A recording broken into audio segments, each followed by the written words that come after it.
There is only one cause for the phenomena of life. That cause is God. Housed in you, God is a person in the most literal sense of the word. Believe me, for I know this from experience. God, the only creator, is pure imagination working in the depth of your soul. God began a good work in you, and he will bring it to completion on the day God's creative power is unveiled in you. God's creative power and wisdom is defined in Scripture as Christ. When Christ unveils himself in you, you will know you are God's power and God's wisdom. God, your own wonderful human imagination, underlies all of your faculties, including perception, and streams into your surface, mind least disguised in the form of creative, productive fantasy. When you ask yourself what you can do to transcend your present limitation of life, you are dwelling upon the means.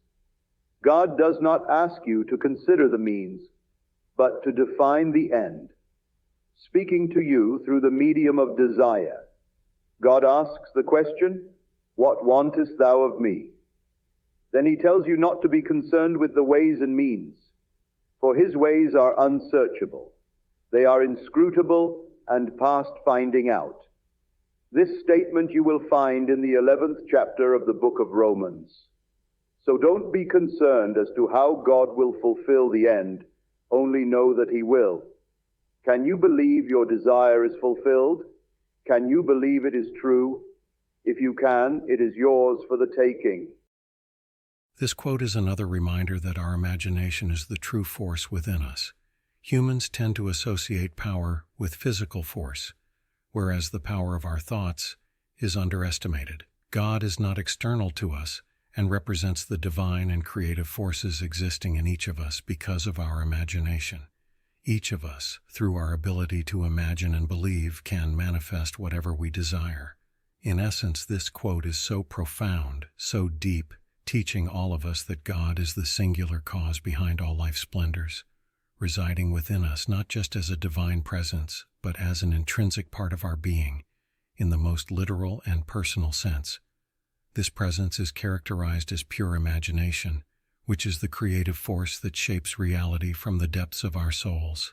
So, we always must remember to recognize this divine power within us and to use our ability to imagine and believe, because this is the way through which God operates to manifest our desires. When we want to manifest anything, we shouldn't focus on the methods or means, but only on the outcome of our imagination. By doing this, we align with God's will, which is beyond our understanding and operates through pathways that are mysterious and indecipherable to the human mind.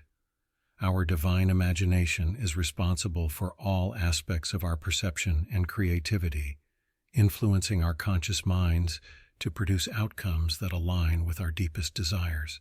So we all must shift our perspective by looking inward to our divine imagination for guidance and fulfillment, rather than seeking external means.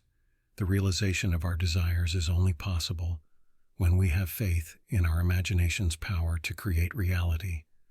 And by truly believing in the fulfillment of our desires as an accomplished fact, we tap into the creative power of God within us, making the desired outcomes inevitable.